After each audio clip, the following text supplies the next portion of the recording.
Symbols. What is a symbol? A symbol is something that stands for something else. It means something. It has a meaning. It has a direction.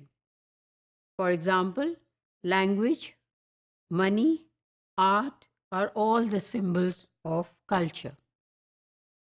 By looking at the language, as I have said earlier, whether a group is using polite language, that will be the symbol of that group. We would say this group or this community is very soft-spoken. So the symbol here is the language which is being spoken by the community. Money, that is another symbol which tells us about the culture of a group or a community. Some communities are affluent.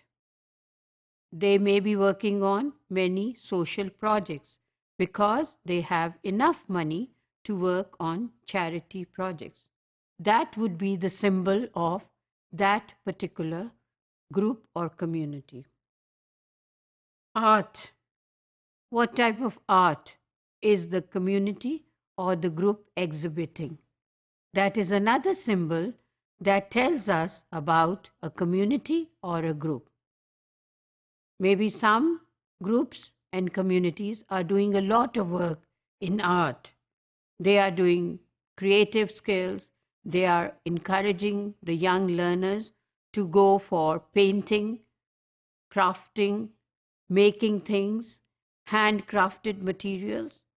And there are groups which are not really interested in such things. Maybe they have other areas to work on. So all these are symbols of the groups or the communities, and these symbols are the sharing and the learning part of that particular community. And those are the characteristics by which other people know about those communities. Out of all these elements and symbols, the most important is the language.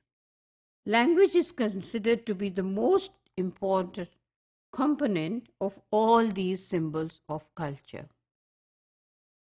So that means because language has to do with communication, therefore it becomes the major important factor in a culture.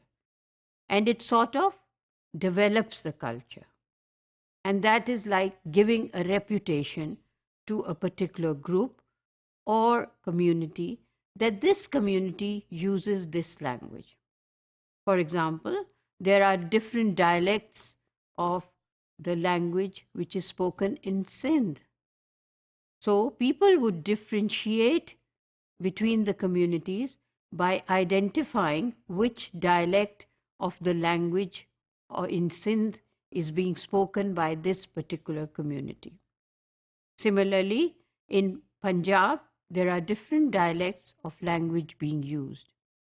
And therefore, it would be known by the dialect that particular community speaks or uses in communication, by which people would be knowing about the language of that particular community. Similarly, in other languages also, there are different dialects being used for different communities. And these dialects of their language identify which community do these people belong to. And it also identifies which area does this community belong to if you have the true knowledge of area and the language.